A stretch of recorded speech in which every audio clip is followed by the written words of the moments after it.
மறைந்த முன்னாள் பிரதமர் மன்மோகன் சிங்கோட அருமை பெருமைகள் இப்பதான் ஒன்னொன்னா வெளியே வந்துட்டு இருக்கு. ஆஹா, இவர் இப்பேற்பட்ட மனுஷனா அப்படின்னு வியந்து பாராட்டுற அளவுக்கு நிறைய பெருமைகளை தன்னகத்தே வைத்திருந்த ஒரு மாபெரும் மனிதர் தான் மன்மோகன் சிங் அவர்கள். பிரதமரான பின்னாலும் கூட அவர் 700 ரூபாய் வாடகை வீட்டுல வசிச்ச கதையெல்லாம் உங்களுக்கு தெரியுமா? அவரை பத்தின ஒரு சில சுவாரஸ்யமான விஷயங்களை இந்த வீடியோல தெரிஞ்சுக்கலாம். கடந்த 2004 முதல் 2014 ஆண்டு வரைக்கும் நம் நாட்டின் பிரதமராக இருந்தவர் மன்மோகன் சிங்.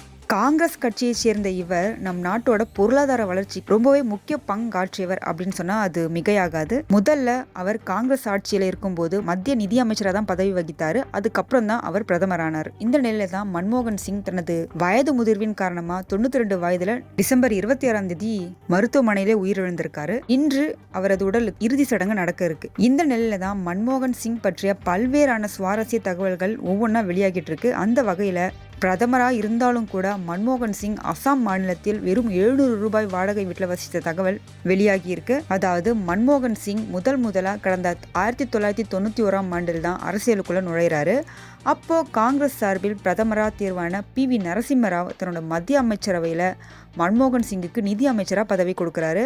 தேர்தலில் போட்டியிடாத மன்மோகன் சிங் 6 மாசத்துக்கு MP ஆக வேண்டிய சூழ்நிலை ஏற்பட்டது. இதுக்கப்புறம் மன்மோகன் சிங் அசாம் மாநிலத்திலிருந்து ராஜ்யசபா MP-யா தேர்வு செய்யப்படுறாரு.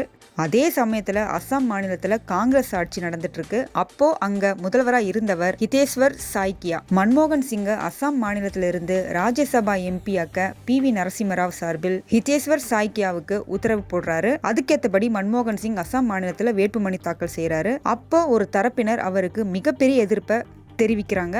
மன்மோகன் சிங் வேற மாநிலத்தை சேர்ந்தவர் அப்படின்னு சொல்லி மன்மோகன் சிங்க்கு எதிராக நீதிமன்றங்கள்ல நிறைய வழக்குகள் தொடர்றாங்க. அந்த வழக்கை விசாரித்த நீதிமன்றம் மன்மோகன் சிங் அசாம் மாநிலத்தை சேர்ந்தவரா இல்லாம இருந்தாலும் அந்த இடத்துல முகவரி இல்லைனாலும் கூட அவர் போட்டியிடலாம்னு உத்தரவு போட்டது. அதுக்கப்புறம் தான் மன்மோகன் சிங் ராஜ்யசபா MP ஆகிறாரு. முன்னதா இந்த வழக்கு தொடரப்பட்ட சமயத்துல அசாம் முதல்வர் ஹிதேஸ்வர் சாய்கியாவின் வீட்டு வளாகத்துல உள்ள 2 பெட்ரூம் கொண்ட வீடு மன்மோகன் சிங்குக்கு வாடகைக்கு கொடுக்கப்பட்டிருக்கு. மாத வாடகை 700. மன்மோகன் சிங்குக்கு எதிரான வழக்கை உடைக்கும் நோக்கத்துல இந்த வீட்டை முதல்வர் ஹிதேஸ்வர் சாய்கியா மற்றும் அவரது மனைவி இந்த வீட்டை மன்மோகன் சிங்குக்கு கொடுக்கறாங்க. இந்த வீட்டின் மூலமா மன்மோகன் சிங்குக்கு ஒரு முகவரி கிடைக்குது. அதுக்கப்புறம் அசாமோட ராஜ்யசபா MP-யா 5 முறை மன்மோகன் சிங் தேர்வு செய்யப்பட்டாரு. அசாமோட ராஜ்யசபா MP-யா பதவி வகிச்ச நிலையிலேயே மன்மோகன் சிங் பிரதமராகிறாரு. அது மட்டும் இல்லாம அசாம் மீது கொண்ட பற்றால மன்மோகன் சிங்கும் அவரது மனைவியும் அந்த முகவரிக்கே தங்கள் ஓட்டை மாத்தி கொண்டு வராங்க. அதனால மன்மோகன் சிங் மற்றும் அவரோட மனைவியின் பெயர்கள் அசாம் மாநிலம் திஸ்பூரில் உள்ள வாக்குச்சாவடி வாக்காளர் பட்டியலில் இடம்பெற்றிருந்தது. டெல்லியில இருந்து அவங்களோட ஓட்டு அசாம் மாநிலத்துக்கு மாற்றம் செய்யப்படுகிறது. அதுக்கப்புறம் கடந்த 2019 மன்மோகன் சிங் ராஜஸ்தானில் இருந்து ராஜ்யசபாவுக்கு தேர்வு செய்யப்படுறாரு. அதுக்கு முன்பாக 1991 ஆண்டு முதல் 2019 ஆண்டு வரைக்கும் மன்மோகன் சிங்கின் முகவரி அசாமின் கவுஹாத்தியா தான் இருந்துச்சு. மன்மோகன் சிங் தன்னோட 2வது சொந்த மாநிலமா அசாம நினைக்கிறாரு. இது பத்தி அசாம் முன்னாள் முதல்வர் ஹிதேஸ்வர் சாய்கியாவின் மனைவி NDTV கிட்ட ஒரு விஷயத்த சொல்றாங்க. மன்மோகன் சிங்கை அரசியலுக்கு கொண்டு வர நரசிம்மராவ் விரும்புறது பற்றி என்னோட கணவர்கிட்ட அவங்க சொல்றாங்க. அதனாலதான் எங்கள் வீட்டு வளாகத்துல இருக்கிற வீட்டை மன்மோகன் சிங்குக்கு வாடகைக்கு கொடுத்தோம். அசாம்ல போட்டிடுறது பல பேருக்கு பிடிக்காம தான் நீதிமன்றத்தில் அவங்க வழக்கு போட்டாங்க. வழக்கை விசாரித்த நீதிமன்றம் அசாம் ராஜ்யசபா தேர்தலில் போட்டிடுறதுக்கு வீடு வேண்டாம், அட்ரஸ் வேண்டாம்னு சொல்லிட்டாங்க.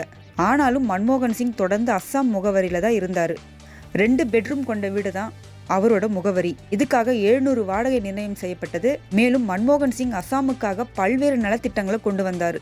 நீண்ட கால கோரிக்கையான NRCக்கு ஒப்புதல் கொடுக்கிறாரு. மன்மோகன் சிங் ரொம்ப சிம்பிளான மனுஷன், அதே நேரத்தில் ரொம்பவே நேர்மையான மனிதரும் கூட. அவர் ஒவ்வொரு முறை அசாம் வந்து போகும்போதும் நாங்கள் உட்காந்து பேசுவோம், குடும்பமாக உட்காந்து பேசுவோம். என்னோட கணவர் இறந்ததுக்கு அப்புறம் நிறைய பேர் அவருக்கு சொகுசான அப்பார்ட்மெண்ட்டுகளை கொடுத்தாங்க. அதே போல என் கணவர் முதல்வராக இருக்கும் போதும் சொகுசு பங்களாவை அவருக்கு கொடுக்க முடிவு செய்தார். ஆனால் மன்மோகன் சிங் அதை வாங்க மறுத்துட்டார். இந்த 2 பெட்ரூம் வீடே போதும்னு இருந்துட்டார். ஒவ்வொரு முறையும் சரியா வாடகை பணத்தை தந்துருவாரு. செக் மூலம் தான் அவர் வாடகை பணத்தை கொடுப்பாரு. பிரதமரா இருந்தப்ப ஒரு முறை அவரோட வாடகை பணத்தை செக்கா தான் கொடுத்தாரு. ஆனா அதை நாங்க மாத்த மறந்துட்டோம். அப்போ அவரே எங்களுக்கு கடிதம் எழுதி புதிய செக்கை அனுப்பி வைத்ததோடு அதுல இருந்து வாடகை பணத்தை எடுத்துக்கொள்ளும்படி சொன்னார். ஒரு பிரதமரா இருந்தாலும் கூட அவரோட இந்த செயல்கள் எங்களை ரொம்பவே வியக்க வச்சது. இளம் அரசியல்வாதிகள் மன்மோகன் சிங் கிட்ட இருந்து நிறைய கத்துக்க வேண்டிய விஷயங்கள் இருக்கு அப்படின்னு அசாம் முன்னாள் முதல்வர் ஹிதேஸ்வர் சாய்கியாவின் மனைவி ஹெமோபிரவா சாய்கியா NDTV செய்தியாளர்கள் கிட்ட மன்மோகன் சிங்கை பத்தி பெருமையா பேசியிருக்காங்க. அதன் பின்னர் மன்மோகன் சிங் கடந்த 2019 ஆண்டில் தான் அந்த வீட்டை காலி செய்திருக்காரு. அவர் காலி செய்த பிறகு அந்த வீட்டை யாருக்கும் வாடகைக்கு கொடுக்கல. மன்மோகன் சிங்கோட நினைவா அந்த வீட்டை அப்படியே வச்சிருக்காங்க. எப்பேற்பட்ட மனிதர் இல்லை. அதுதான், ஒரு மனிதர் இருக்கும்போது அவரோட அருமை பெருமைகளை புரிந்து கொள்ள மாட்டோம். ஆனால் அவர் இறந்ததுக்கு அப்புறம் தான் அவரோட அருமை பெருமைகள் எல்லாத்தையும் ஒவ்வொன்றா கேட்டு வியந்து ஆச்சரியப்படுவோம். எப்படி கேப்டன் விஜயகாந்தை மக்கள் லேட்டாக புரிஞ்சுக்கிட்டாங்களோ அதே மாதிரி தான் மன்மோகன் சிங்கையும். அவரை பற்றின இந்த மாதிரி தகவல்கள்லாம் கேட்கும்போது அப்துல் கலாமோட அதே வெர்ஷனாவே வாழ்ந்திருக்காரே மனுஷன் அப்படிங்கிற மாதிரி தான் யோசிக்க தோணுது.